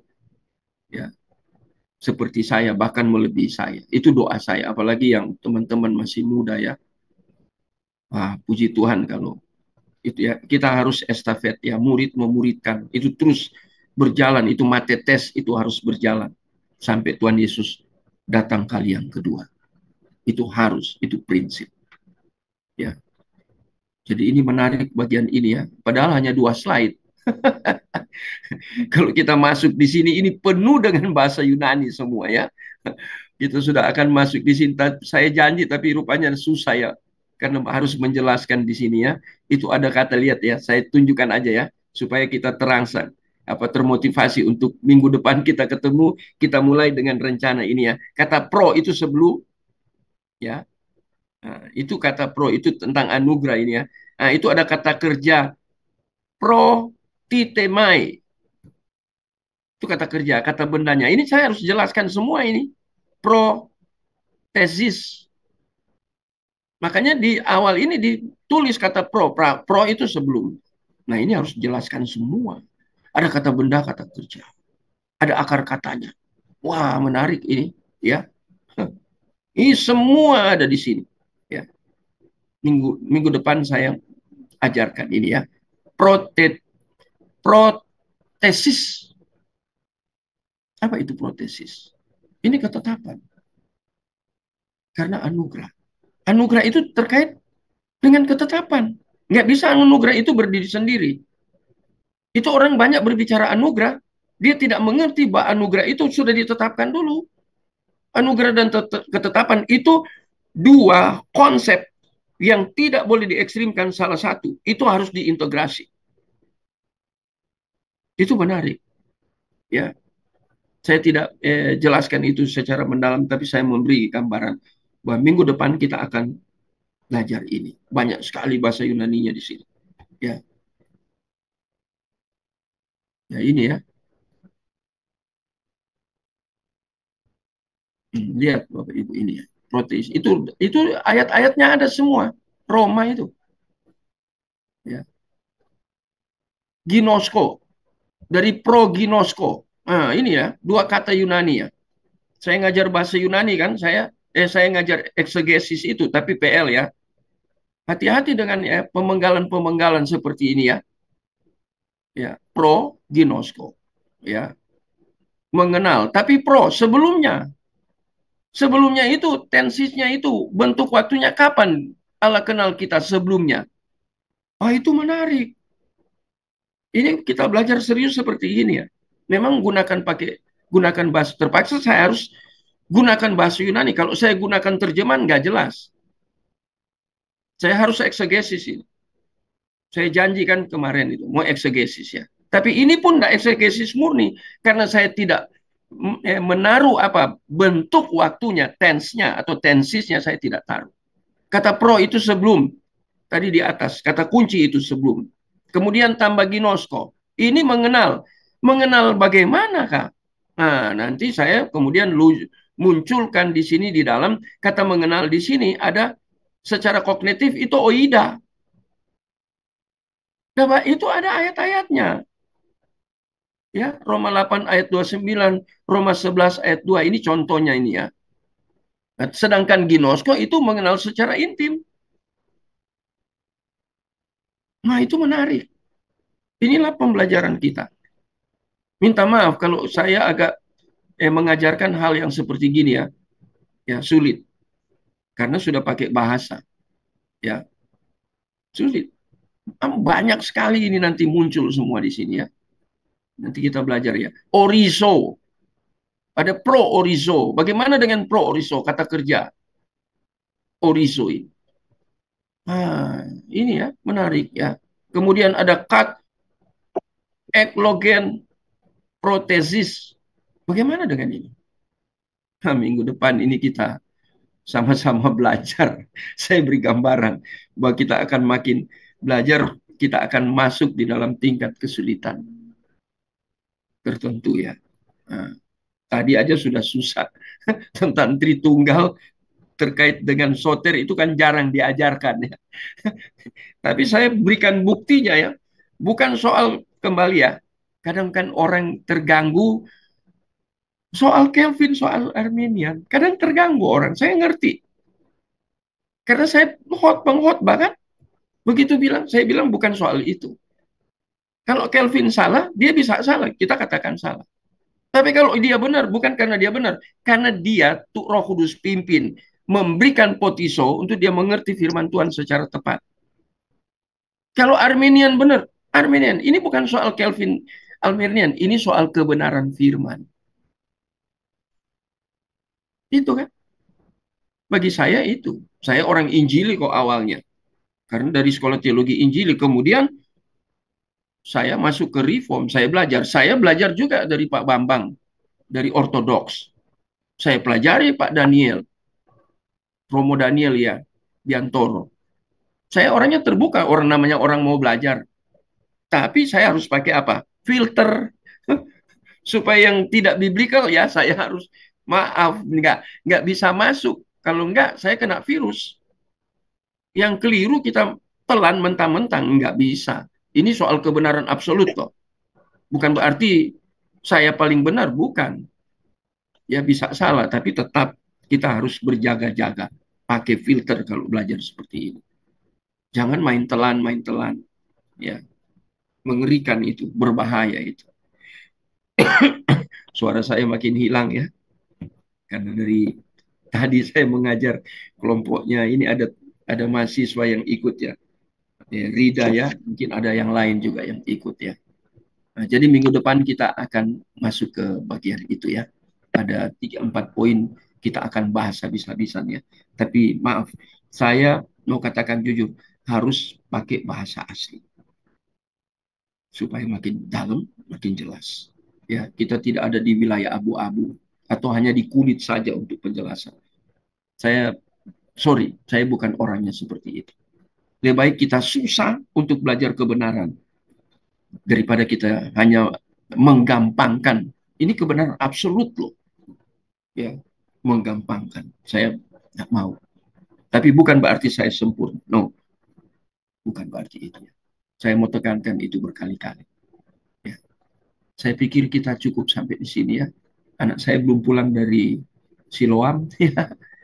Dia kemarin masuk karena kecapean. Tadi istri saya jemput ke sekolah, pulang. Anak saya nggak kerja. Istri saya pegang, masih panas, bawa ke Siloam. Ini belum kembali ke rumah. Saya belum lihat HP apakah istri saya sudah call saya untuk apakah dia harus nginep lagi di Siloam. Ya, itu. Oke, kita akhiri ya. Saya minta dengan hormat Bu Marta Panjaitan tolong tutup dalam doa. Please Bu Marta. Masih ada ya? Iya Pak. Oke, mari Ibu tutup dalam doa.